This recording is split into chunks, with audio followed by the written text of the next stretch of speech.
નમો અરહંતાણં નમો સિદ્ધાણં નમો આયર્યાણં નમો ઉવજ્જાયાણં નમો લોયે સૌવસાહુણં.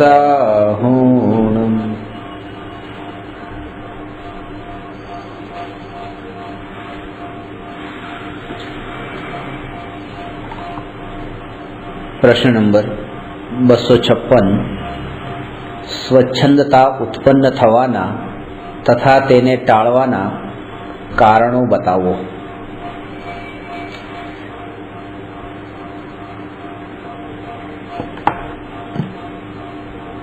પ્રત્યક્ષ સદગુરુના ઉપદેશથી અને પ્રત્યક્ષ સદગુરુના યોગમાં રહેવાથી સ્વચ્છંદતા અલ્પ પ્રયાસે ટળે છે. એનું કારણ એ છે કે હજારો શાસ્ત્રના ઉપદેશથી જીવને જે વાત નથી સમજાતી એ વાત ગુરુનું આચરણ જોઈને સમજાઈ જાય છે. પ્રત્યક્ષ સદગુરુનું ઉત્કૃષ્ટ આચરણ દેખીને જીવ પ્રત્યક્ષ પ્રેરણા લઈ શકે છે તથા પોતાનો સ્વચ્છંદ દૂર કરી શકે છે. સદગુરુ શિષ્યનો સ્વચ્છંદ દૂર કરી શકતા નથી, પણ શિષ્ય પોતે પોતાનો સ્વચ્છંદ છોડી સદગુરુ પ્રત્યે સમર્પિત થાય તો જ સદગુરુ વડે શિષ્યને યથાર્થ સમજણ થાય છે. સદગુરુની આજ્ઞામાં વર્તવાથી જીવનો વ્યવહાર નિર્મળ થાય છે તથા સ્વચ્છંદ પણ ટળે છે. પ્રત્યક્ષ સદગુરુના યોગ ઉપરાંત નિશ્ચય નહીં તથા વ્યવહાર નહીંના યથાર્થ સ્વરૂપને સમજવું જોઈએ. સ્વચ્છંદી થવાના કારણોમાં આ પણ એક છે કે નઈ વિવક્ષા ન સમજવાને લીધે જે નિશ્ચય નહીંનું કથન હોય એને તો બોલવા રૂપે લે અને વ્યવહાર નહીંનું કથન હોય એને માનવા રૂપે લે. હવે જે નિશ્ચય નહીંનું કથન તો માનવા માટે છે અને વ્યવહાર નહીંનું કથન બોલવા માટે છે, એવો એ ભેદ નથી જાણતો અને એના કારણે સ્વચ્છંદી થઈને એ વચનમાં પણ એમ બોલે છે કે શરીર અને આત્મા જુદા છે, શરીરને આત્મા જુદા છે, આત્મા શરીરનું કંઈ કરી શકતો નથી. અને અંદરમાં એકત્વ બુદ્ધિ હોય એટલે દુઃખી થતો હોય, કશાયથી કર્મ પણ બાંધતો હોય, પોતાની ભૂલ ન પકડાતી હોય, એટલે પહેલાં તો એણે એ સ્વીકાર કરવાનો. અજ્ઞાનીની વચ્ચે રહે છે એટલે અજ્ઞાનીની ભાષામાં જ વાત કરવી પડશે. જે સમય સારની 8મી ગાથા, મ્લેચ્છ ને મ્લેચ્છ ભાષા વિના નહીં સમજાવી શકાય. એવી રીતે વ્યવહારી જનોને, અજ્ઞાની જનોને એ વ્યવહારની ભાષા વિના નહીં સમજાવી શકાય. આપણને પણ જે સમજાવ્યું છે વ્યવહારની ભાષામાં સમજાવ્યું છે. હવે અહીંયા પ્રત્યક્ષ સદગુરુના યોગ ઉપરાંત નિશ્ચય નહીં તથા વ્યવહાર નહીંના યથાર્થ સ્વરૂપને સમજવું જોઈએ. નિશ્ચય કે વ્યવહારને એકાંતથી ગ્રહણ ન કરવું જોઈએ. નઈ વિવક્ષા સમજ્યા વિના સ્વચ્છંદ દૂર થતો નથી. આત્માર્થી જીવને સદગુરુનો અપાર મહિમા હોવાથી તેને નિરંતર સદગુરુની શોધ રહે છે. ખૂબ જ વિચાર કરીને સદગુરુની ઓળખાણ કરવી જોઈએ. હજારો વિદ્વાનોના ઉપદેશ કરતા એક પ્રત્યક્ષ ગુરુનું આચરણ સ્વચ્છંદી જીવના સ્વચ્છંદને દૂર કરવા માટે વધુ અસરકારક બને છે. સદગુરુની ઓળખાણ કરવા માટેના જે 5 લક્ષણો બતાવ્યા છે કે એ પેલા એ લક્ષણોથી સદગુરુની ઓળખાણ કરો. આત્મજ્ઞાન, સમદર્શિતા, વિચરે ઉદય પ્રયોગ, અપૂર્વ વાણી, પરમ શ્રુત, સદગુરુ લક્ષણ યોગ્ય. આત્મસિદ્ધિ શાસ્ત્રની આ ગાથા છે તો એમાં પહેલું લક્ષણ બતાવ્યું આત્મજ્ઞાન, કે આત્મજ્ઞાન ન હોય તો એ સદગુરુ નથી. અને આત્મજ્ઞાન અને શાસ્ત્ર જ્ઞાન વચ્ચે અંતર છે. આત્મજ્ઞાન એટલે સમ્યક દર્શન. સમ્યક દર્શન પૂર્વકનું જે જ્ઞાન એ આત્મજ્ઞાન. અને ખરેખર એવું છે કે આત્માનું જે જ્ઞાન છે, આત્મજ્ઞાન છે, એ જ સ્વ અને પરનું જ્ઞાન, ભેદ જ્ઞાન છે. કારણ કે આત્માને જેને સ્વને સ્વરૂપે જાણ્યો હોય એ જ પરને પરરૂપે જાણી શકે, એટલે એ આત્મજ્ઞાનની વિશેષ મહિમા બતાવી છે. બીજું કે હું આત્મા છું એ વાત જાણી તો લીધી, પણ સ્વ સંવેદન પ્રત્યક્ષ એવી અનુભૂતિ ન થાય, એવું વેદન ન થાય ત્યાં સુધી એ જ્ઞાનને આત્મજ્ઞાન કહેવાતું નથી.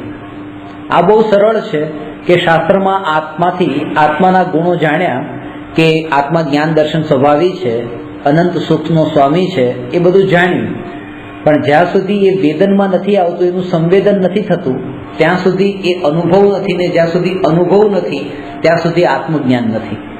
નિર્વિકલ્પ અનુભવ થાય ત્યારે આત્મજ્ઞાન પ્રગટે, પછી એ નિર્વિકલ્પ અનુભવ ન પણ રહે, પણ ભેદ જ્ઞાનની ધારાના બળે, એ જ્ઞાન ધારાના બળે એ ભેદ જ્ઞાન નિરંતર રહે, અને એ ભેદ જ્ઞાનનું નામ છે આત્મજ્ઞાન. નિરંતર જ્ઞાનીને ટકેલું રહે છે.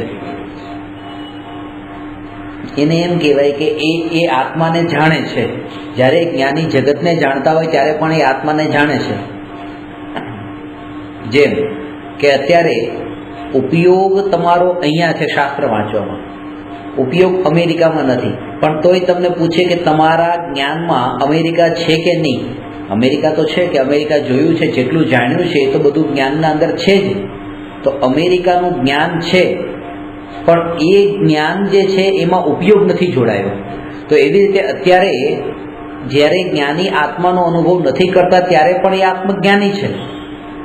ખાલી અંતર એટલું છે કે ઉપયોગ એમાં નથી જોડાયો, પણ આત્માનું જ્ઞાન ને અનુભવપૂર્વકનું જ્ઞાન જે અનુભવ્યું હતું એ તો ત્યાં પણ એવું જ છે, અને એના બળ પર જ ત્યાં આનંદમાં છે. નિર્વિકલ્પ અનુભૂતિના કાળે તો આનંદ છે, પણ ત્યાં વિકલ્પાત્મક દશાના કાળે પણ આનંદમાં છે. જેટલા અંશે કશાયનો અભાવ થયો છે ને વિતરાગ ભાવ પ્રગટ્યો છે.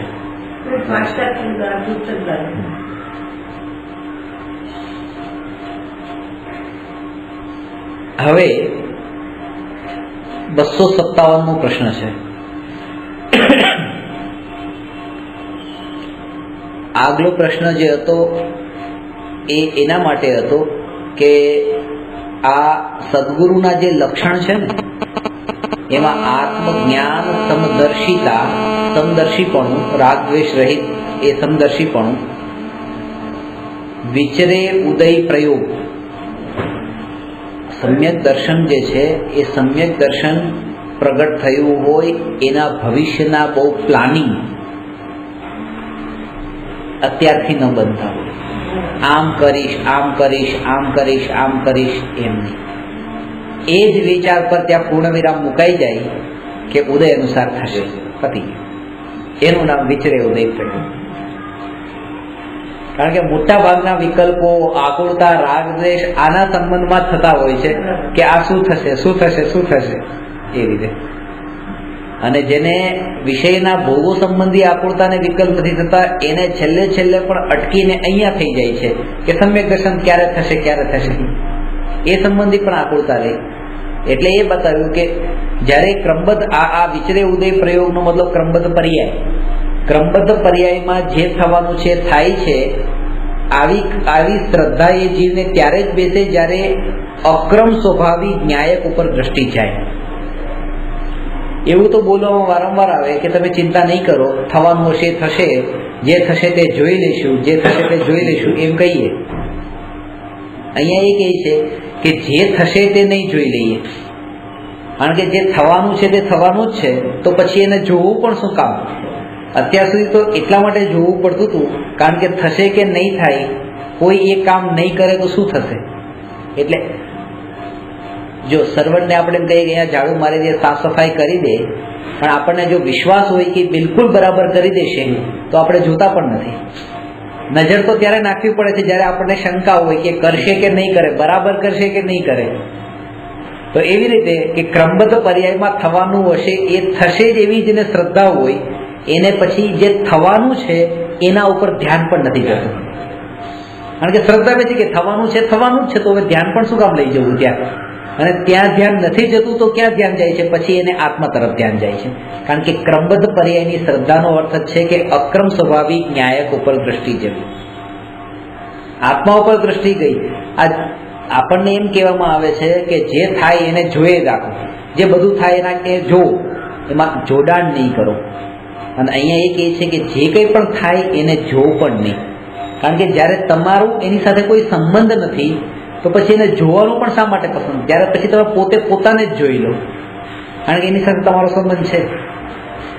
અને જ્યારે તમે એને જોવો છો ત્યારે તમને નુકસાન થાય છે.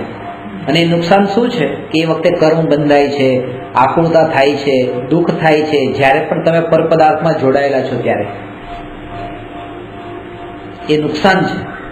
અને સૌથી મોટું નુકસાન એ છે કે પોતાના આત્મામાંથી એ સમયે, માનો 5 મિનિટ આપણે પરપદાર્થમાં જોડાઈને રહ્યા તો આત્મામાંથી જે એ 5 મિનિટ માટે જે અતિન્દ્રિય આનંદના ઘૂંટડા પી શકતા હતા એ નહીં પીધા ને, એ બહુ મોટું નુકસાન છે. અંદરનું જે નુકસાન છે એ મોટું નુકસાન છે, બહારનું નુકસાન એટલું મોટું નુકસાન નથી. દીકરો અમેરિકામાં હોય અને ત્યાં ઓફિસમાં આખો દિવસ એ ઓફિસ ન ગયો અને 12 થી 5 સુધી એવી રીતે ફરતો રહ્યો, થિયેટરમાં મૂવી જોવા જતો રહ્યો અને પછી ફોન કર્યો અહીંયા પપ્પાને, પપ્પા આજે મેં કામ જ નહીં કર્યું. તો પપ્પા ગુસ્સે થયા કે આવું નુકસાન કર્યું. હવે નુકસાન 2 પ્રકારના છે. એક તો 12 થી 5 એ ફરવા ગયો, એમાં જે ટિકિટના, ફિલ્મના, તે બધા એ ખર્ચો એ નુકસાન. અને એક આ 5 કલાક માટે ઓફિસમાં ન બેસીને જે લાખો રૂપિયાની ઇન્કમ ગુમાવી એ નુકસાન. હવે 2 નુકસાન છે. હવે જે 12માં જઈને જે નુકસાન થયું છે એ એટલું મોટું નુકસાન નથી જેટલું અંદરમાં ન રહીને નુકસાન ગયું છે. એવી રીતે આત્મામાં લીન ન થઈને જે નુકસાન છે એ બહુ મોટું નુકસાન છે. પરમાં જોડાવવું એ એટલું મોટું નુકસાન નથી. એટલે દરેક સમયે ખેદ વર્તવો જોઈએ કે હું અત્યારે એ જગ્યા ઉપર નથી જ્યાં મારે હોવું જોઈએ. એવી જો જાગૃતિ રહે ક્યાં હું ખોટી જગ્યાએ છું, અને જો બરાબર વ્યવસ્થિત જગ્યા પર હોત તો હું આટલો દુઃખી ન હોત, તો સુખી થઈ ગયો હોત. ક્યાંક ને ક્યાંક ગડબડ છે, એવી જો જાગૃતિ રહે તો તરત જ એમાંથી પાછો વળશે. એટલે પહેલા વિચરે ઉદય પ્રયોગ એટલે કોઈ ફ્યુચરના પ્લાનિંગ પહેલેથી એવા દ્રઢ રૂપે નહીં કરવા કે આમ કરી શકતે, આમ કરી શકતે, 12 વાગે જમવાનું બનાવી શકતે, 12:30 જમી શકતે નહીં. જેમ ઉદય છે તેમ થશે. અને એમાં તમે ખરેખર કંઈ નથી કરતા, કારણ કે વિકલ્પ પણ એ સમયે 12 વાગે સહજ આવી જાય છે. 12 વાગે વિકલ્પ પણ સહજ આવી જાય છે. એવા પ્રકારના જેવી ઘટના થવાની હોય એવા વિચારો પણ આવે એની પહેલા, અને ક્યારેક ન પણ આવે તો પણ ઘટના તો એ જ થાય જે થવા યોગ્ય છે. પણ આપણું પ્લાનિંગ ક્યાંય પણ કામમાં આવતું નથી. એટલે ત્રિકાળીનું લક્ષ્ય હોવું જોઈએ કે જે સમયે આ બધું જ ક્ષણિક લાગે એટલે કે આપણને અમુક વસ્તુ તો ક્ષણિક લાગે છે, અમુક વસ્તુ નિત્ય લાગે છે. અત્યારે આપણું જે આ મુવમેન્ટ છે, આ મુવમેન્ટ આપણને ક્ષણિક લાગે છે કે આપણે અસ્થિર છીએ, સ્થિર નથી. પણ આ જે દિવાલ છે, દિવાલ તો સ્થિર છે ને, એ પણ અસ્થિર છે. બસ એ દરેક અવસ્થા. અને જ્યારે આપણને એમ લાગે ને કે આ ઘર પણ ક્ષણિક છે, પુત્ર પત્ની આ ક્ષણિક છે, આ શરીર આ ક્ષણિક છે, આ જે કંઈ પણ સંબંધો આ ક્ષણિક છે, આ બધું ક્ષણિક જ્યારે લાગશે ત્યારે જ નિત્ય કંઈક છે. કારણ કે આ ક્ષણિક છે, આ ક્ષણિક છે, આ ક્ષણિક છે, આ ક્ષણિક છે, એ ક્ષણિક છે, ક્ષણિક છે, ક્ષણિક છે, એવો જે વારંવાર વિચાર કરે છે એ જે છે એ નિત્ય છે. કારણ કે એ જો ક્ષણિક હોત તો એ વિચાર અહીંયા જ રહી જાય, અહીંયા સુધી ન આવે. પણ એ વિચાર અહીંયા પહોંચ્યો ને કે ક્ષણિક છે, પછી પાછો ક્ષણિક છે વાળો વિચાર એને જ કર્યો જે નિત્ય હતો. એટલે ક્ષણિકના ક્ષણિકપણાનો બોધ નિત્ય આત્માને થાય છે, એ જ આત્માનો અનુભવ છે. અક્રમ એટલે અનાદિ અનંત નિત્ય. ક્રમ એટલે એક સમયની પર્યાય ક્ષણિક, જે ક્રમબદ્ધ કહેવાય છે ને, એક પછી એક પલટાઈ જાય. મોતીની માળામાં પહેલા નંબરનું મોતી, બીજા નંબરનું મોતી, ત્રીજા નંબરનું મોતી, ચોથા નંબરનું મોતી, આ તો ક્રમ છે. અને જે દોરો છે એમાં કોઈ ક્રમ નથી, એ તો એક રૂપ છે, એ અક્રમ છે. તો આ જે અવસ્થાઓ છે, ક્રોધા છે, માનનો ભાવ આવે છે, રાગ થાય છે, દ્વેષ થાય છે, જેટલા પણ ભાવ આવે છે આ મોતીના સમાન સમજવા, અને જે આત્મા છે જે દોરા સમાન સમજવો કે જે એક રૂપ છે, એમાં કોઈ ભેદ નથી. અને એના આધારે આ મોતી કોના આધારે ટક્યું છે? આ દોરાના આધારે. આ જે ક્રોધ થાય છે એ આત્મા છે, એ આત્માની પર્યાયમાં ક્રોધ થાય છે. હા, 3 વાત શાસ્ત્રમાં બતાવી, અને ગુરુદેવની સામે જ્યારે કોઈ પણ પ્રશ્ન આવતો ત્યારે ગુરુદેવ એને 3 કસોટી પર એને કસતા: દ્રવ્યની કસોટી પર, ગુણની કસોટી પર અને પર્યાયની કસોટી પર. હવે આપણો જે વાંધો છે એ શું છે કે આપણું દ્રવ્ય તો શુદ્ધ છે, એમાં કંઈ વાંધો નથી. ગુણ પણ શુદ્ધ છે, એમાં પણ વાંધો નથી. ખાલી પર્યાયમાં અશુદ્ધતા છે, પર્યાયમાં અશુદ્ધતા છે, ત્યાં વાંધો છે. અને હું એ કહેવા માંગુ છું કે જો પર્યાયમાં વાંધો છે એવું જો તમને લાગતું હોય તો હજી ક્યાંક ભૂલ છે. કારણ એ છે કારણ કે દ્રવ્ય તો શુદ્ધ જ છે, ગુણ શુદ્ધ જ છે. આવો જે નિર્ણય કરે એ પર્યાય પણ શુદ્ધ જ છે. પછી પર્યાય શુદ્ધ ક્યાં રહે? એ પર્યાય તો અશુદ્ધ ત્યાં સુધી છે જ્યાં સુધી એ નિર્ણય નથી કરતી કે દ્રવ્ય અને ગુણ શુદ્ધ છે.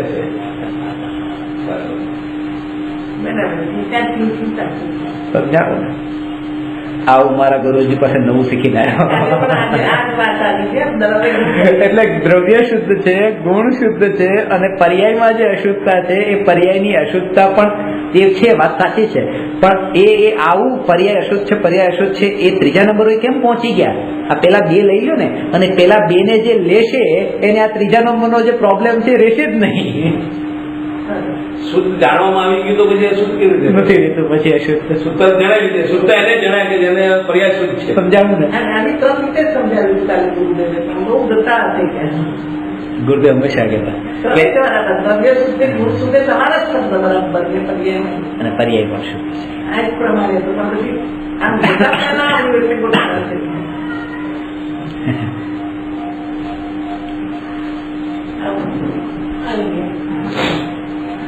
પ્રશ્ન નંબર 257 છે. અહીંયા એ બતાવે છે ખરી મૂર્તિ પૂજા કોને હોય?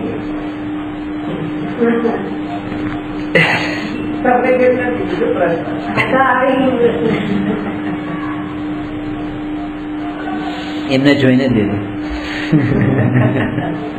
બરાબર. ક્યાંનો રાહ જોતો તો હવે પછી ચાલુ કરું.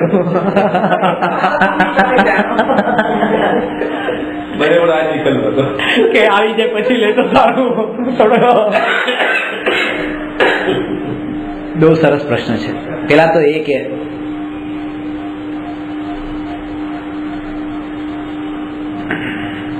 ગુરુદેવ ને આ પ્રશ્ન કોઈએ કરેલો, મૂર્તિ પૂજા કોને હોય? 4 પ્રકારના નિક્ષેપ શાસ્ત્રમાં બતાવ્યા છે: નામ નિક્ષેપ, સ્થાપના નિક્ષેપ, દ્રવ્ય નિક્ષેપ અને ભાવ નિક્ષેપ. આનો અર્થ એ છે, નિક્ષેપનો અર્થ કોઈ પણ પદાર્થને જાણવા માટેનો ઉપાય. દાખલા તરીકે નામ નિક્ષેપનો અર્થ એ છે કે જેવી રીતે કોઈ વ્યક્તિનું નામ મહાવીર છે, અથવા કોઈ વ્યક્તિનું નામ શુદ્ધાત્મા છે, તો એ વ્યક્તિનું નામ છે. રામ છે કે લક્ષ્મણ છે કે હનુમાન છે, તો આ જે નામ રાખ્યું છે એમાં રામ, હનુમાન કે મહાવીર એવા કોઈ ગુણ નથી એનામાં. ખાલી ઓળખાણ કરવા માટે આપણે જે કહીએ એને કહેવાય નામ નિક્ષેપથી ઓળખાણ કરીએ છીએ. અને બીજું છે સ્થાપના નિક્ષેપ. એનો અર્થ એ છે કે કોઈ વસ્તુમાં કોઈ અન્ય વસ્તુને સ્થાપિત કરવી, એ સ્થાપના નિક્ષેપ. જેમ કે પથ્થરની મૂર્તિમાં ભગવાનની સ્થાપના કરવી, 2 વાત છે. અને એમ કેવું કે આ મહાવીર ભગવાન છે, તો એક બાજુ એક બાળકને મહાવીર કહીએ છીએ ને એક બાજુ પથ્થરને મહાવીર કહીએ છીએ, આ બંનેમાં શું અંતર છે અને સમાનતા પણ શું છે? સમાનતા એ છે કે જે બાળક મહાવીર છે એ પણ અસલી મહાવીર નથી અને પથ્થરમાં જે મહાવીર કહીએ છીએ એ પણ અસલી મહાવીર નથી. અસલી મહાવીર તો સિદ્ધશિલા પર બિરાજમાન છે. પહેલી વાત તો આ.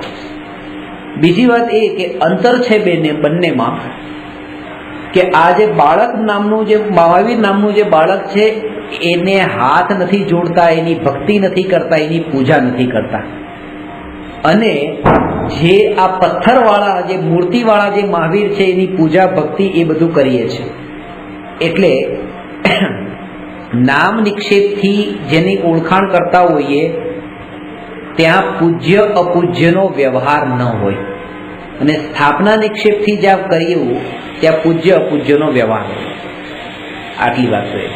બીજું એ કે ચેતનની જગ્યાએ જળની અંદર ભગવાનની સ્થાપના કરીએ છીએ. કોઈ જીવિત વ્યક્તિને પણ આપણે ત્યાં સ્થાપિત કરી દઈએ અને એમ કહીએ કે ભાઈ સવારથી સાંજ સુધી બેસી જાઓ, મહાવીરનું રોલ કરો, અને તો અરે મૂર્તિ છે એ તો બિલકુલ ડેડ છે, ઇનએનિમેટ છે, તો એની જગ્યાએ કોઈ લિવિંગ પર્સન હોય તો એની અસર વધારે થાય દર્શન કરનારાને. પણ લિવિંગને ન રાખીને જળમાં ભગવાનની સ્થાપના કરીને એની પૂજા કરવાનું કીધું. કોઈ વ્યક્તિને ભગવાન તરીકે સ્થાપીને એને મંદિરમાં બિરાજમાન કરીને એની પૂજા કરવાનું નહીં કીધું. કારણ આપણે વાત કરી હતી ને અરુણ ગોવિલની, કે રામાયણમાં એણે રામનો રોલ કરેલો અને બધા એને રામ રામ રામ રામ કહેતા પછી કે આ રામ જાય, અને પછી એવું થયું કે દારૂ પીતા ને સિગરેટે પીતા. બધા કે જો રામ દારૂ પીવે, જો રામ સિગરેટ પીવે.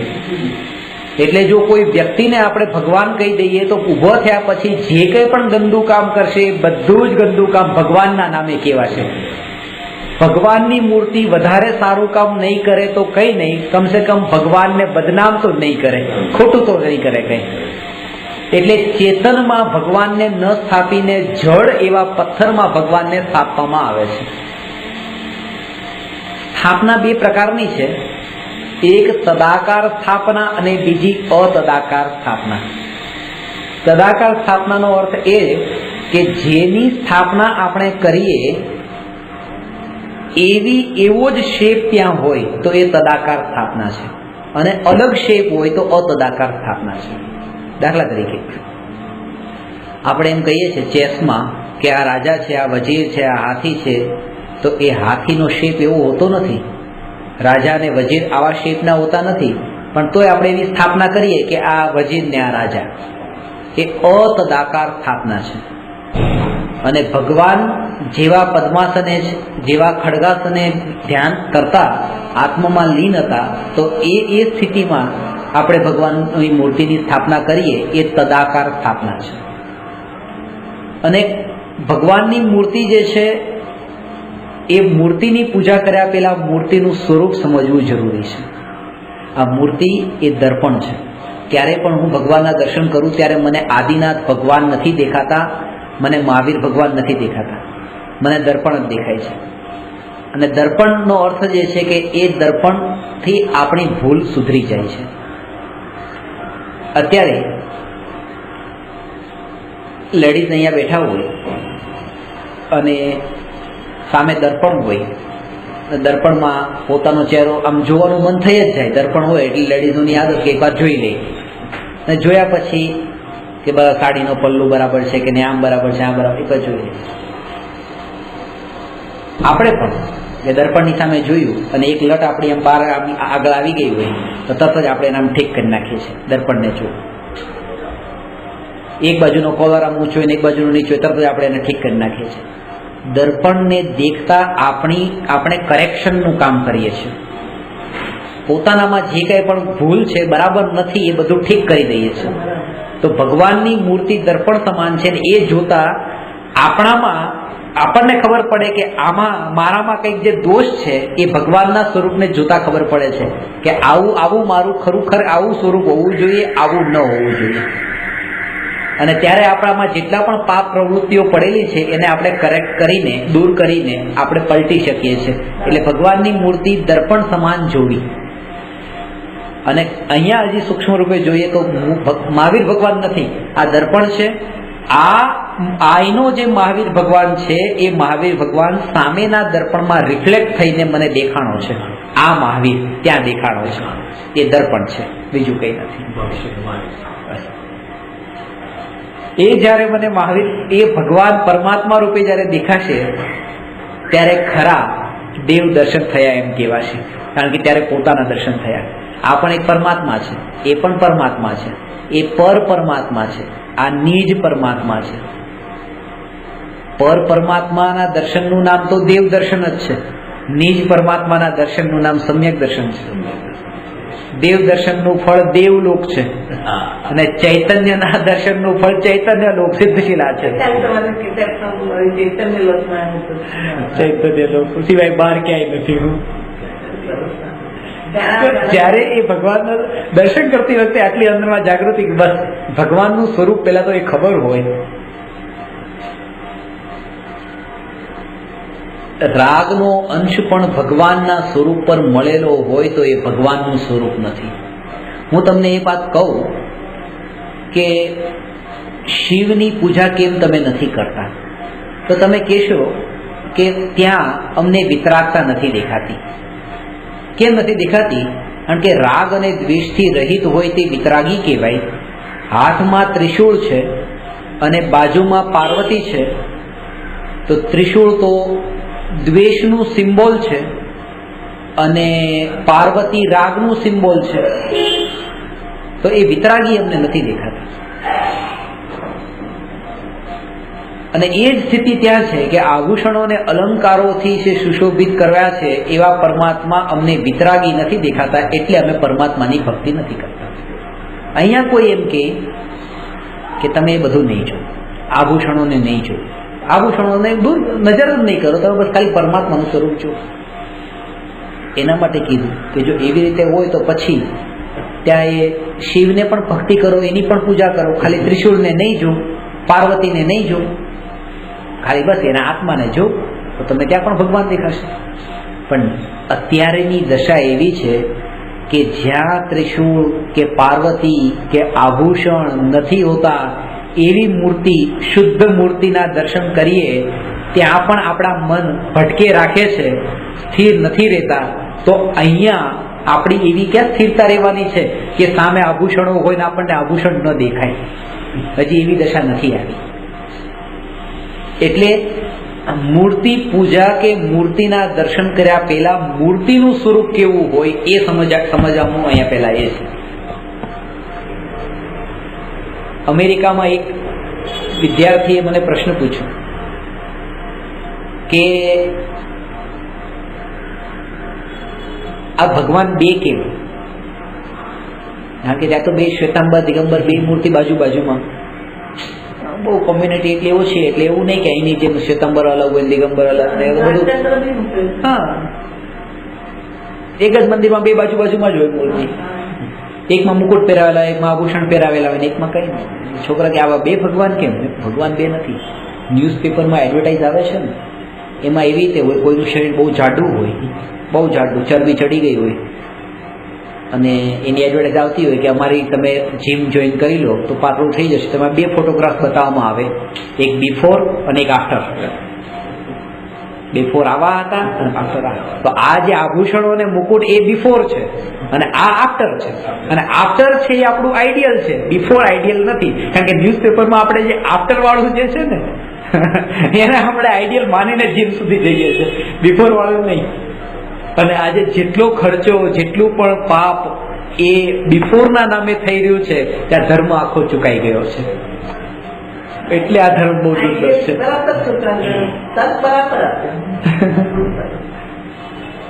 અને મૂર્તિ તો જોઈએ જ, મૂર્તિ વિના ન ચાલે.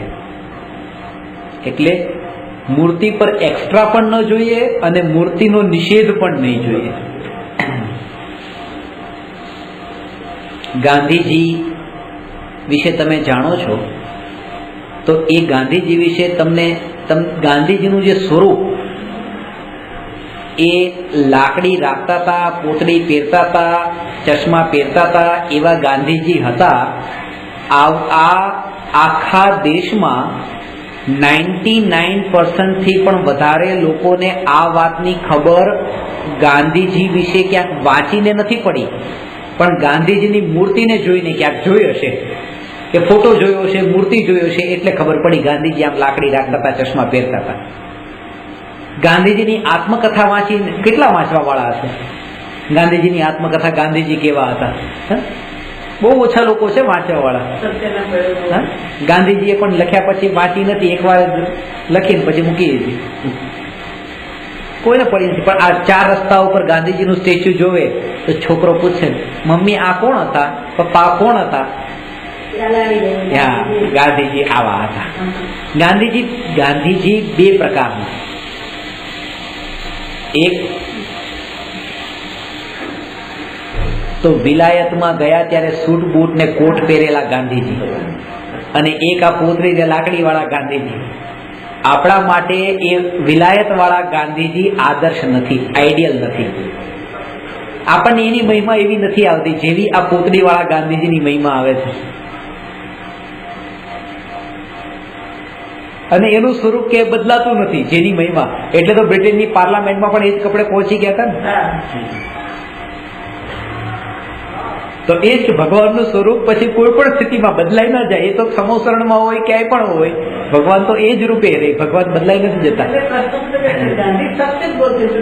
અને એટલા માટે ત્યાં એ મૂર્તિને આપણે જે આઈડિયલ મૂર્તિ છે, જે આપણી જેવું જેનું જીવન હોય એવું જ, એવી જ સ્ટેચ્યુ હોવી જોઈએ, એવી જ મૂર્તિ હોવી જોઈએ. જો ગાંધીજીની મૂર્તિ હોય તો એમાં સૂટ બૂટ ને ટાઈ નહીં શોભે, અને જો બિલ ક્લિન્ટનની મૂર્તિ હોય તો એમાં ત્યાં આ સૂટ બૂટ જ શોભશે, એને આ પોતળીને લાકડી નહીં શોભે.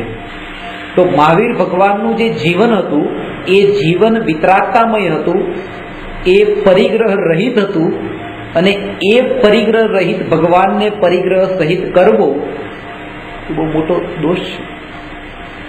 એક મુનિ પોતાના આત્માનું ધ્યાન કરી રહ્યા છે, બધો જ પરિગ્રહ છોડીને ત્યાગ કર્યો છે એમણે, અને તમે એ મુનિને મોઢામાં કંઈ ખાવાનું નાખી દો, કે એ મુનિની ઉપર તમે કપડાં પહેરાવી દો, કે એ મુનિના ઉપર આભૂષણ પહેરાવી દો, કે તો કેવું લાગે કે મુનિ ઉપર. આજે મહારાજ સાહેબને ત્યાં આપણે એક શર્ટ આપી દીધો, શર્ટ પહેરાવી દઈએ તો કે આ બરાબર નથી કર્યું મહારાજ સાહેબ ઉપર. અને આવું કોઈ કરે ને તો બહુ મોટો અપરાધી કહેવાય, કે મહારાજ સાહેબ ઉપર આવો ઉપસર્ગ કર્યો. આવો ઉપસર્ગ તો આપણે ન કરી શકીએ ને. આનાથી પણ ખતરનાક ઉપસર્ગ કરીએ છીએ, કારણ કે કોઈ તો ભગવાન, એ તો મુનિ ઉપર હતો, આ તો ભગવાન સુધી પહોંચી ગયા, કે બિલકુલ જ ભગવાને બધું છોડ્યું, એના ઉપર આ ઉપસર્ગ કરીએ છીએ. આનાથી ભગવાનનું સ્વરૂપ સમજવું જોઈએ કે ભગવાન કેવા હોય. ભલે અત્યારે ધીરે ધીરે સમજાશે, ભલે આજે ન પણ છૂટે, પણ એ જ્ઞાનના અંદર ક્યાંક એ વાત પડેલી હશે ને તો અંદર જાગૃતિ રહેશે કે મારા આદર્શ કોણ છે અને મને મહિમા કોની આવવી જોઈએ. આ બહારમાં જે દેખાય છે એની મહિમા ન આવવી જોઈએ, અંતરની જે વિતરાગતા છે એ મહિમા આવવી જોઈએ. આ તો પુણ્ય છે. ભગવાનને પુણ્ય પણ હોય છે ને પવિત્રતા પણ હોય છે, પણ પુણ્ય એ ભગવાનની મહાનતાનું કારણ નથી, પવિત્રતા એ મહાનતાનું કારણ છે. પુણ્ય એ કર્મ છે અને પવિત્રતા તે ધર્મ છે.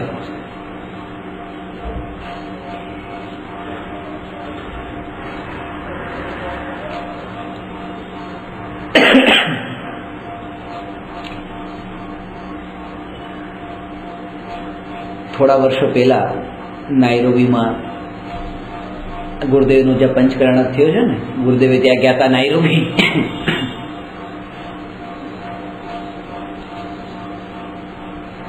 ત્યાં મારું પ્રવચન હતું. પ્રવચનમાં બધા અલગ અલગ શ્વેતાંબર, દિગંબર, દેરાવાસી, સ્થાનકવાસી બધા લોકો આવેલા.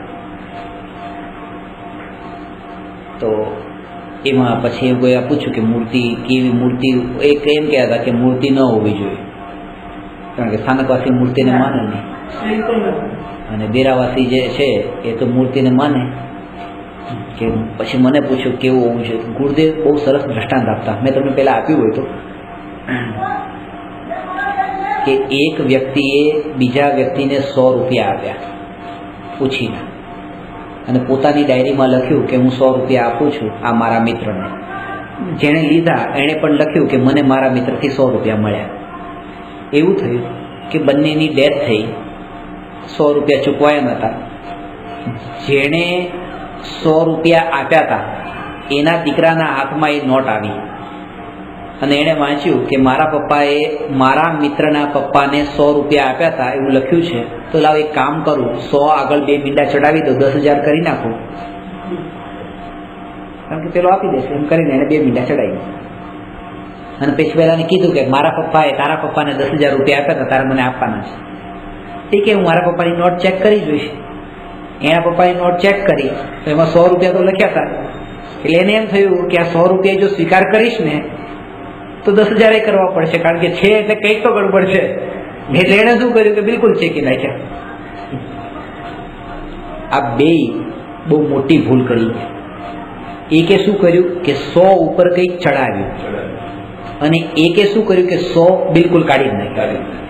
તો દેરાવાસીઓએ મૂર્તિ જે હતી વિતરાગી એના ઉપર કંઈક ચડાવ્યું, અને સ્થાનક વાસીઓએ તો મૂર્તિ જ કાઢી નાખી. એટલે ગુરુદેવ કાનજી સ્વામીએ કીધું કે દિગંબર મૂર્તિ એટલે કે જેવું સ્વરૂપ એવી જ, એમાં કઈ ચડાવો પણ નહીં અને એમાં જે છે એને કાઢો પણ નહીં, જેમ છે એમ રાખો.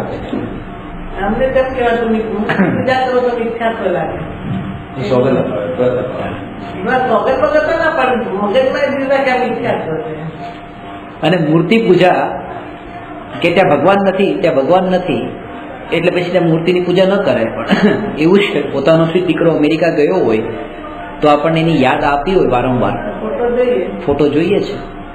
નવા નવા લગ્ન થયા હોય તો પતિ પણ પત્નીનો પેલા પાકીટમાં મોબાઈલ ઉપર ફોટો રાખીને જોવે, યાદ આવે તો જોઈ લે.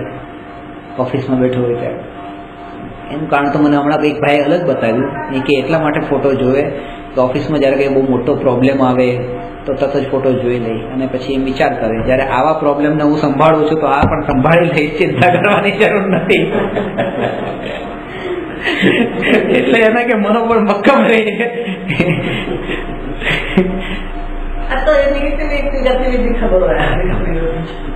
પણ એ કે અત્યારે આપણા માટે આલંબન છે. જ્યાં સુધી પરમાત્માનું સ્વરૂપ આપણે પામ્યા નથી ને એ દશાએ પહોંચ્યા નથી ત્યાં સુધી આલંબન છે. જ્યાં સુધી મારો પગ તૂટેલો છે ત્યાં સુધી મારે લાકડીના ટેકાની જરૂર છે. અને જે લાકડીનો હું ટેકો લઉં છું ધ્યાન રહે કે એ લાકડી તૂટેલી ન હોય, નહીં તો પડી. અને આ જ થયું કે મૂર્તિ જે છે જેનો હું ટેકો લઉં છું એ મૂર્તિ જો ખોટી હોય તો તૂટેલી લાકડી જેવું થયું. હું ક્યાં પરમાત્માને પામીશ? બહુ તર્ક યુક્તિ અને પ્રમાણ સહિત અહીંયા આ વાતને સિદ્ધ કરે છે કે મૂર્તિ પૂજા ખરેખર કોને હોય, કેવી રીતે હોય. જ્યારે ભગવાનની પ્રતિમામાં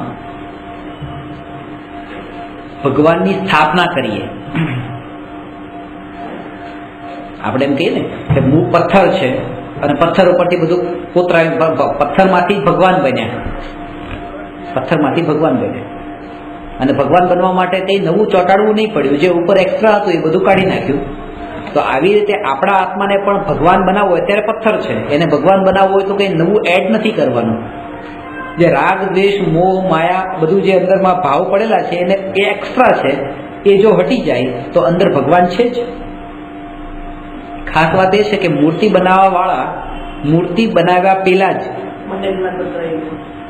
પથ્થરમાં ભગવાનને જોઈ લે છે. ત્યારે તો આટલી મહેનત કરે છે, નહીં તો મહેનત જ ના કરે. એને દેખાઈ ગયા છે ભગવાન અંદર પહેલેથી જ. એવી રીતે પરમાત્મા થયા પહેલા પરમાત્માની શ્રદ્ધા થાય છે કે હું પરમાત્મા સ્વરૂપી છું.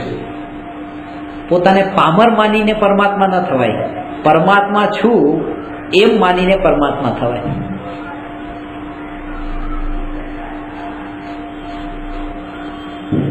પણ ખાસ વાત એ છે કે જો મૂર્તિ બનાવવા વાળાએ અત્યારે તો પથ્થર જ છે અને એમાં ભગવાન જોઈ લીધા. એમાં ભગવાન એ ત્યારે જોઈ શકે છે જ્યારે એણે કોઈ અસલી એવા પથ્થરમાં કોતરાયેલા ભગવાન જોયેલા છે પહેલા, એટલે હવે આ પથ્થરમાં ભગવાન જોવા એ અઘરું નથી પડતું. પણ મારે આ પથ્થરવાળા આત્મામાં મારે પરમાત્મા જોવો હોય તો એવો કોઈ પરમાત્મા મને પરમાત્મા દેખાવા જોઈએ ને. એટલા માટે આ વિતરાગી ભગવાનની પ્રતિમા એ આદર્શ છે. જો એને જોયેલી હશે તો મને આમાં આ પથ્થરમાં પણ હું એવા પરમાત્માને જોઈ શકીશ.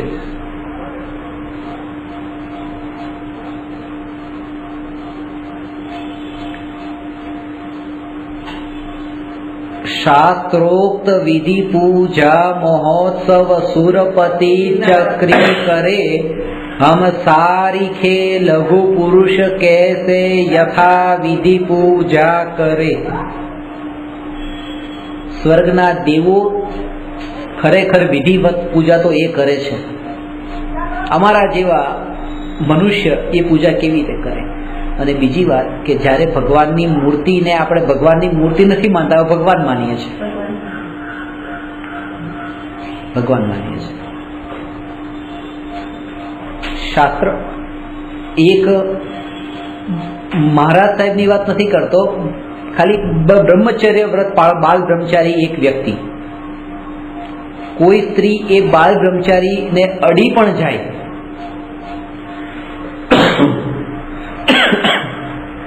તો કેટલો મોટો દોષ આવે કે સ્ત્રીએ અડી ગઈ.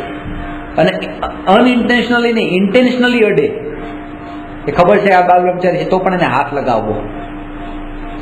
અને મારા સાહેબને કોઈ સ્ત્રી હાથ લગાવે નહીં, કે દૂરથી જ નમન ન કરે ને, પગે પગ અંગૂઠો કે એવી રીતે તો સ્પર્શ ન કરે ને, ન કરે. સાધુ પરમેશથી, આ તો એ મારા સાહેબની વાત કરું છું, સાધુ પરમેશથી તો હજી નથી આગળ. એક મહારાજ સાહેબના સ્પર્શ સ્ત્રી ન કરી શકે તો અરિહંત પરમેશથી એવી પ્રતિમાને સ્ત્રી કેવી રીતે સ્પર્શી શકે?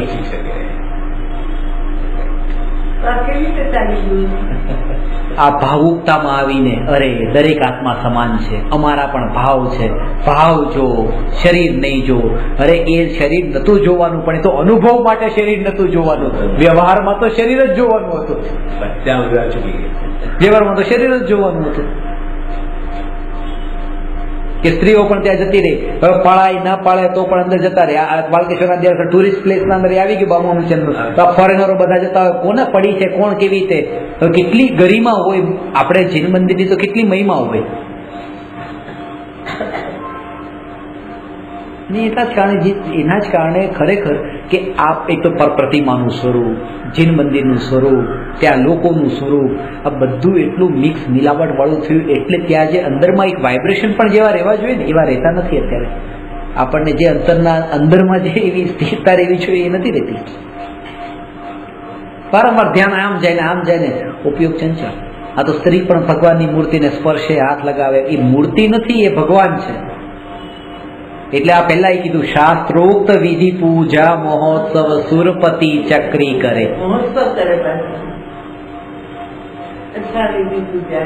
હમ સારી ખે લઘુ પુરુષ कैसे यथा विधि पूजा करे.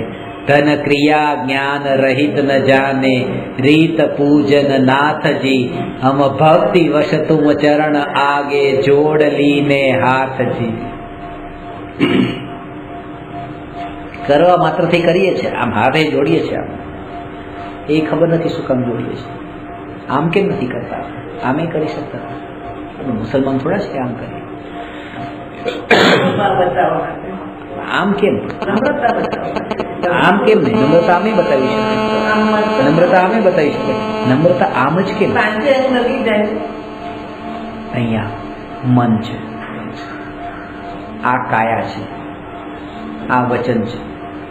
આ મન ને કાયા સાથે જોડ્યું, ત્રણેયનું કનેક્શન, વચન, મન અને આ કાયા, ત્રણેયની એકતા માટે. મારી પાસે બીજું કઈ છે જ નહીં અત્યારે, તો હું મન વચન કાયાથી આપની ભક્તિ કરી શકું છું. ત્રણ યોગ પૂર્વક. तीन भुवन में सार वीतराग विज्ञानता शिव स्वरूप शिवकार नमहु त्रियोग संहारी के. ત્રણ યોગની એકતા પૂર્વક સંભાળીને સાવધાની પૂર્વક નમસ્કાર કરું છું.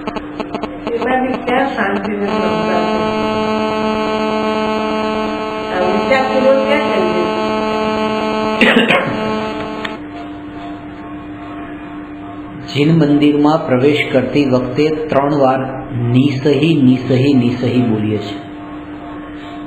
સંસારના સમસ્ત કાર્યોનો નિષેધ મનથી, વચનથી ને કાયાથી. અંદર પ્રવેશ કર્યા પછી હું બહારની કોઈ ક્રિયા કરીશ નહીં, બહારનું કંઈ બોલીશ નહીં ને બહારનો વિચાર પણ કરીશ નહીં.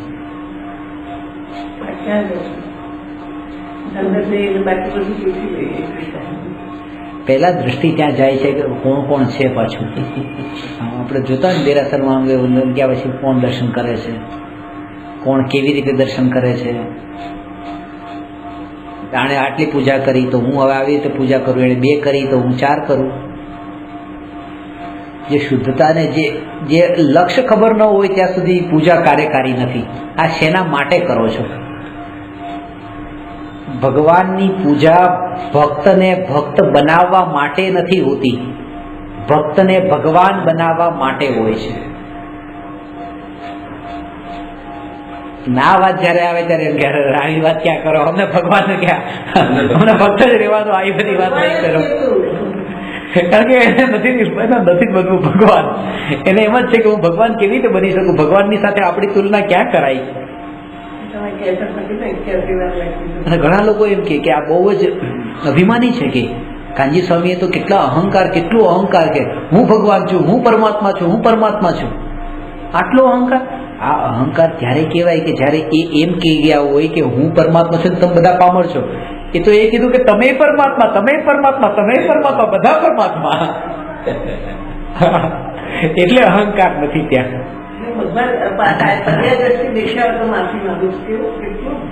જયારે પર્યુષણમાં મિચ્છામિ દુક્કડમ કહેતા, ગુરુદેવ મિચ્છામિ દુક્કડમની સાથે આ કહેતા, મેં કોઈને પર્યાય દ્રષ્ટિએ દેખ્યા હોય તો મને માફ કરજો. હે કીડી, તું મને માફ કરજે, મેં તને કીડી જોઈ હોય તો, તું પરમાત્મા છો. હે મકોડા, મને માફ કરજે, મેં તને મકોડો જોયો હોય, કારણ તું પરમાત્મા છો. સ્ત્રી, મને માફ કરજો. પુરુષ, મને માફ કરજો, કારણ કે બધા પરમાત્મા. મેં કોઈને પર્યાય દ્રષ્ટિએ જોયા હોય તો માફ કરજો. કેટલી કેટલી ઉત્કૃષ્ટ ક્ષમાપના છે.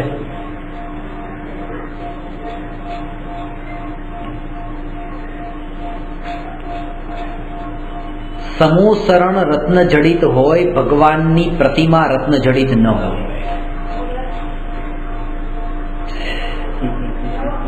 આપણા પાસે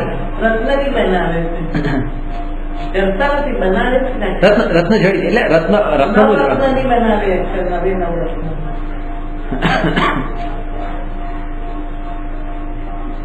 સમૂહ શરણ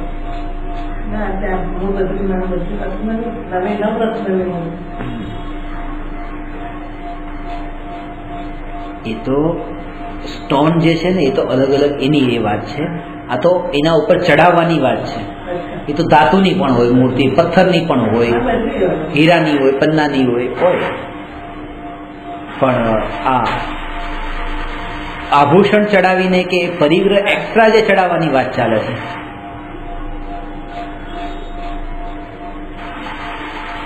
લોકો એમ માને કે જ્યારે પણ આપણે કોઈ વસ્તુની જરૂર પડે તો પરમાત્મા પાસે જઈને માંગવી, કારણ કે પિતા અને પરમપિતા, પરમાત્મા તો આપણા પરમપિતા છે, દીકરો પિતા પાસે ન માંગે તો કોની પાસે માંગે? એમ કરી કરીને એટલી ખોટી પ્રરૂપણા કરી. ગુરુદેવ કે પુણ્ય પાપના તત્વો પર ભરોસો મૂકો. ત્યાં એ વાત નીકળી હતી હમણાં કે જયપુરમાં ટોડરમલ સ્મારકમાંથી આટલા વિદ્યાર્થીઓ ભણીને નીકળ્યા, 750 વિદ્યાર્થીઓ જેટલા વિદ્વાન થયા, કે કોઈને રોટલીની, એક ટાઈમની રોટલીની તકલીફ ચિંતા કરવાની જરૂર ન પડે, મળી રહી. એટલે તો પ્રવચન તો પૂરું થઈ ગયું. પછી અમારું નાનકડું એવું ત્યાં પ્રવચન હતું, તો એમાં જ મેં વાત કરી કે આદિનાથ ભગવાનની જે ભક્તિ કરનારો હોય એને એક ટાઈમની રોટલી ન મળે એવું બને? પછી કીધું કે આદિનાથ ભગવાનને જ વર્ષ સુધી નથી મળી જેની આપણે ભક્તિ કરીએ છીએ. એટલે તમે એ ભ્રમ કાઢી દો કે આદિનાથ ભગવાનને પગે લાગવા વાળાને રોટલી મળી જ જશે. જેની ભક્તિ કરીએ છીએ એમના પણ જયારે એવા ઉદય આવે તો નથી મળતી. આ સમજણનું નામ ધર્મ છે. આવું નહીં કહો કે રોટલી મળ્યા વગર રેવા જ નથી, ચિંતા નહીં કરો, એમ કરીને તમે ખુશ નહીં થાવ. કીધું ઓપોઝિટ બોલ્યા તો કોઈ ના, ખુલાસો કર્યો ને, એટલે ખુલાસો કરે પછી ક્યાં? એ વ્યવહારની વાત છે, એ જીવોને એવી રીતે પ્રેરણા આપવાની વાત છે કે આવી રીતે એને કહેવાય. એક આ પણ છે, આ સિદ્ધાંતિક વાત છે, પેલી પ્રેરણા માટેની વાત છે. ઉદય અનુસાર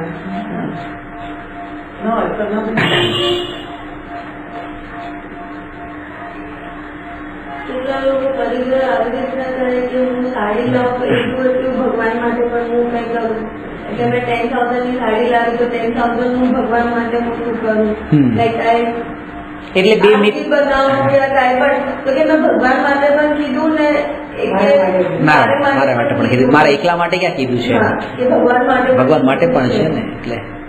એટલે ડબલ પાપ કરીશું, ભગવાનનું કરીશ ને મારું કરીશ. એના કરતા એ લોકો બહુ સારા કે જે ખાલી પોતા માટે જ કરતા હોય. અને ઘણી વખત એ કે પોતા માટે જ બે રાખતા હોય તોય સારા. કમસે કમ ભગવાનના નામે તો પાપ નહીં કર્યું ને. કર્યું તો પોતાના નામે કર્યું ને.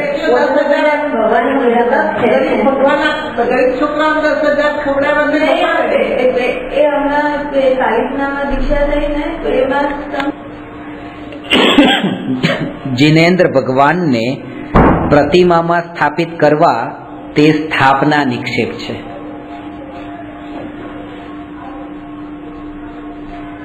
પ્રમાણ, નય તથા નિક્ષેપ સમ્યક જ્ઞાનીને જ હોય છે. આ ત્રણ જે માધ્યમ બતાવ્યા જાણવાના, પદાર્થને જાણવાના. પ્રમાણ એટલે જ્ઞાન, સમ્યક જ્ઞાન, મતિ જ્ઞાન, શ્રુત જ્ઞાન, અવધિ જ્ઞાન, મનોપરી જ્ઞાન ને કેવળ જ્ઞાન. આ પાંચેય જ્ઞાનને એક શબ્દમાં પ્રમાણ કહેવાય. કારણ કે આ સમ્યક જ્ઞાનના 5 ભેદ છે. મનોપરી જ્ઞાન પણ આવે, એ પણ પ્રમાણ જ્ઞાન છે. ઉલટા મતિ જ્ઞાન ને શ્રુત જ્ઞાન તો પરોક્ષ પ્રમાણ છે. અવધિ જ્ઞાન, મનોપરી જ્ઞાન ને કેવળ જ્ઞાન પ્રત્યક્ષ પ્રમાણ છે.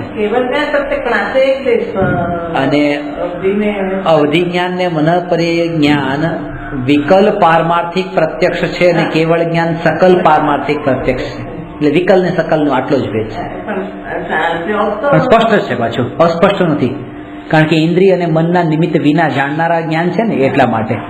જ્યાં ઇન્દ્રિય અને મન જ્ઞાનની વેલ્યુ ખરી, એ જ્ઞાન છે ને, એ જ્ઞાન છે ને. કારણ કે એ જ્ઞાન પણ એને જ હોય છે, પરલક્ષી છે. પણ એ પરલક્ષી પણ એ પરને જાણવાનો સ્વભાવ પણ પરનો નથી ને, પોતાનો જ છે ને. બસ એટલે પોતાનો સ્વભાવ જ છે, બીજું કંઈ નથી. અવધિ જ્ઞાન ને મનોપરી જ્ઞાન પણ પોતાનો સ્વભાવ છે, ભલે પરને જાણવાનો છે. સોરી. પ્રમાણ નહીં તથા નિક્ષેપ સમ્યક જ્ઞાનીને જ હોય છે. તેથી સ્થાપના નિક્ષેપ પણ સમ્યક જ્ઞાનીને જ હોય છે. હું એ કહેતો હતો કે નામ નિક્ષેપમાં તો એ રીતે કે બાળકને મહાવીર કીધો, સ્થાપના નિક્ષેપમાં મૂર્તિને મહાવીર કીધી, અને ત્રીજું છે દ્રવ્ય નિક્ષેપ, અને ચોથું ભાવ નિક્ષેપ. તો ભૂતકાળની પર્યાય અને ભવિષ્યકાળની પર્યાયને લીધે, ભૂતકાળ અથવા ભવિષ્યકાળની પર્યાયના લીધે વર્તમાનમાં એ રૂપે જાણવું, એનું નામ છે દ્રવ્ય નિક્ષેપ. દાખલા તરીકે આપણે એમ જાણીએ કે મહાવીર ભગવાન 24માં તીર્થંકર, એ 24માં તીર્થંકર છે નહીં, હતા. મહાવીર ભગવાનનું જ્યારે 42 વર્ષનું આયુષ્ય હતું ત્યારથી લઈને 72 વર્ષ સુધી 30 વર્ષ માટે એ તીર્થંકર હતા. હવે તીર્થંકર ન રહ્યા, કારણ કે તીર્થંકર પદ ન રહ્યું ને. પણ તેમ છતાંય મહાવીર ભગવાનને 24માં તીર્થંકર ઓળખીએ છીએ, જાણીએ છીએ. એ કયા નિક્ષેપથી? દ્રવ્ય નિક્ષેપથી. શેઠના દીકરાને રમાડતા રમાડતા એમ કહીએ, કેમ છો શેઠ? એ શેઠ છે નહીં, પણ ભવિષ્યમાં શેઠ થશે. એટલે ભવિષ્યમાં થવાનું હોય તો, અથવા ભૂતકાળમાં હતા તો વર્તમાનમાં એમ કેવું, એ દ્રવ્ય નિક્ષેપ. અને વર્તમાનમાં જેવું હોય એવું જ વર્તમાનમાં કેવું, એ ભાવ નિક્ષેપ. મહાવીર ભગવાનને સિદ્ધ કેવા, કે સિમંદર ભગવાનને તીર્થંકર કેવા, વર્તમાનમાં તીર્થંકર છે એટલે એ ભાવ નિક્ષેપ. આ બધા જ નિક્ષેપો આ જાણવાનું સમ્યક જ્ઞાનીને જ સાચું હોય છે. હું જાણું કે આ મહાવીર છે, આ બાળક મહાવીર છે, તો એ જ્ઞાન ખોટું, એ જ્ઞાન ખોટું. અને જો આ જ્ઞાની જાણે કે આ બાળક મહાવીર છે, તો એ જ્ઞાન સાચું. કારણ કે આત્માને જાણી લીધા પછીનું બધું જ જ્ઞાન સાચું. આત્માને જાણનાર સાપને રસ્સી જાણે કે રસ્સીને સાપ જાણે તો પણ એનું જ્ઞાન સમ્યક જ્ઞાન છે, એ પરફેક્ટ નોલેજ છે. અને આત્માને ન જાણનાર સાપને સાપ જાણે ને રસ્સીને રસ્સી જાણે તો પણ મિથ્યા જ્ઞાન છે. કારણ કે અપ્રયોજન ભૂતને તમે સાચું જાણો કે ખોટું જાણો કોઈ ફરક ન પડે. એક ડોક્ટરને રોટલી બનાવતા આવડતું હોય, ઓપરેશન કરતા ન આવડતું હોય તો ડોક્ટર નહીં કહેવાય. અને ગૃહિણીને એ ઓપરેશન કરતા ન આવડે તો ગૃહિણી કહેવાશે, પણ એને રોટલી વણતા આવડવું જોઈએ. ન ચાલે, ન કહેવાય એ રીતે.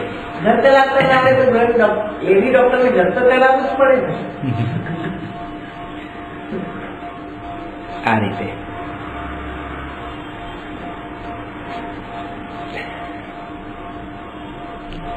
અહીંયા એ પણ છે કે સમ્યક દ્રષ્ટિને જોઈ છે તે અપેક્ષાએ સમ્યક દ્રષ્ટિને ખરી મૂર્તિ પૂજા હોય છે. હવે વાત એ છે કે વિતરાગી ભગવાનની મૂર્તિ વાળું જે જીન મંદિર છે એ તો 5 કિલોમીટર દૂર છે. અને આ જે ભગવાન છે આંગી વાળા, આભૂષણ વાળા, એ બાજુમાં છે, ઘરની બાજુમાં સામે જ છે. તો હવે જઈ આવવું કે નહીં?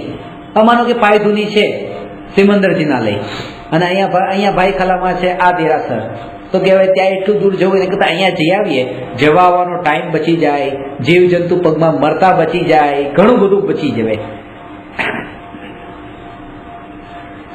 અને છે તો નામ તો એક જ છે ને, એ મહાવીર ને આ મહાવીર, એ સિમંદર ને એ આ સિમંદર સ્વામી, અને એ એવા ને એવા નહીં પણ એમના જેવા તો ખરા જ છે ને. અહીંયા કે છે એમના જેવા ન ચાલે, એ જ વિતરાગી જેવા નહીં.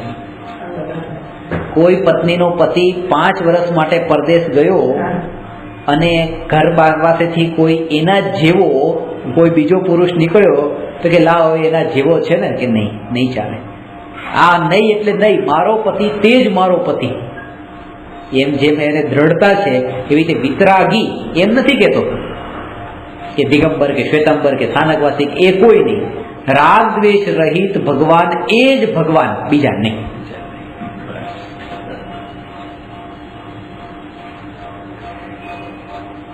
તો જવું કે પણ કે હવે ત્યાં નહીં જ જઈ શકાતું હોય તો શું કરવું?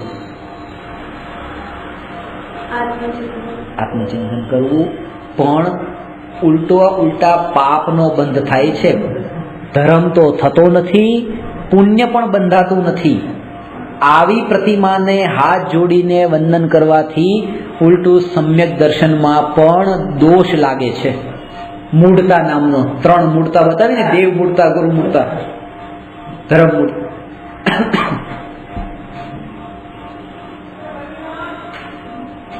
આ જડતા નથી.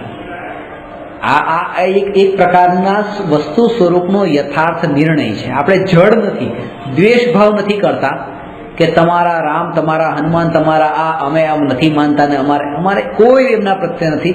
પણ અમે આજ સુધી જે સ્વરૂપ પામ્યા નથી એ વિતરાગતા સ્વરૂપ છે.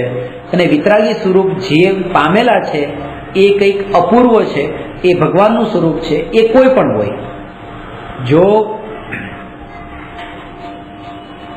ત્રિશલા દેવીના પુત્ર વર્ધમાન પણ વિતરાગી ન હોય તો હું મસ્તક નહીં ઝુકાવું, અને મોહમ્મદ અલ્લાહ કે પૈગંબર એ પણ વિતરાગી હોય તો હું મસ્તક ઝુકાવીશ.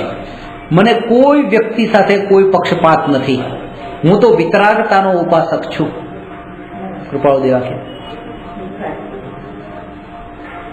મને કોઈ પણ મત કે ધર્મનો પક્ષપાત નથી. માત્ર મારું કહેવું એટલું જ છે કે જે પંથે વિતરાગતા પ્રાપ્ત થાય એ પંથે તું ચાલ.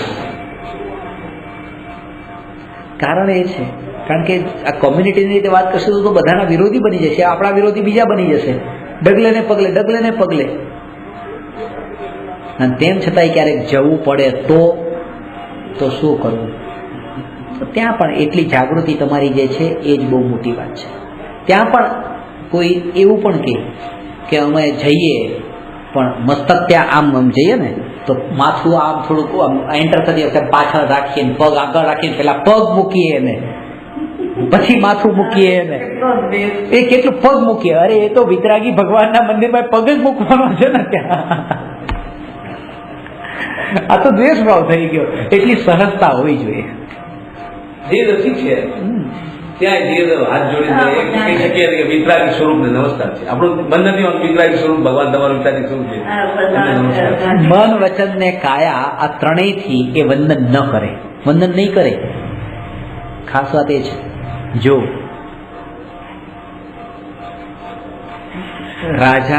રાજ્યમાં રહેતા હો અને રાજાના હુકમથી એના અંડરમાં રહેવું પડતું હોય તો રાજાનો વિનય કરે કે ન કરે? રાજાનો વિનય કરવામાં ગૃહિત મિથ્યાત્વ પોષાતું નથી. અહીંયા ગૃહિત મિથ્યાત્વ પોષાય છે. કારણ કે રાજાનો વિનય એને દેવ કે ગુરુ માનીને નથી કરતા, રાજા માનીને કરે છે. અને અહીંયા જે વિનય કરે છે એ રાજા માનીને નથી કરતા, એ પરમાત્મા માનીને કરે છે. એટલા માટે ત્યાં દોષ. ત્યાં એવું નહીં મનમાં વિચારીએ જવું પડે, જવાય નહીં, પણ જઈએ વિતરાગી સ્વરૂપને નમસ્કાર છે. એ જ વાત તમને કીધી ને, વિતરાગી સ્વરૂપને નમસ્કાર છે. આ એના જેવી જ વાત થઈ કે પછી તો તમે મસ્જિદમાં જવું પડશે, બધે જવું પડશે, પણ એ કે ત્યાં તમારું સ્વરૂપનું ચિંતન ત્યાં પણ તમે કરો, પણ એને એક એક્સક્યુઝ બનાવીને કે આ પણ એક દર્શન થઈ ગયા આપણા, એમ નહીં. ગયા હવે કોઈ સાથે ગયા, ટોળામાં ગયા, જવું જ પડે, કોઈ એવું પ્રસંગ છે જવું પડે. હા, જવું પડે. અરે તાજમહેલ હાથ પણ જોડાય ના, વિનય પણ કરવો જ પડે. મંદિરમાં જઈએ તો આમ ઉભા રહીએ તો એ પણ કીધું કે આવી રીતે ના ચાલે, વિનય પણ કરીએ તો ત્યાં મંદિરમાં ભાવ મનમાં ભાવ એ જોઈએ કે વિતરાગી પરમાત્મા આ સ્વરૂપ તમારું નથી, પણ વિતરાગી સ્વરૂપ જે છે એને મારા એનું કારણ છે. એવી રીતે વ્યવહારમાં એવું હું નહીં કરું, એનું કારણ છે. આ તો જવું પડે ને ગયા પહેલા તો જાય નહીં, જવું પડે તો જાય. કારણ કે એકની પાછળ જોનારા કેટલાય છે. એવો કોઈ પ્રતિષ્ઠિત વ્યક્તિ હોય કે જેની સમાજને એના ઉપર નજર નાખતું હોય કે એ જો આવું કરતા હોય તો પછી આપણે શું કામ ન કરીએ? હવે તમે ભાવથી કરો છો એટલે ઘણા બધા શાસ્ત્રમાં વ્યવહાર એવા બતાવ્યા છે.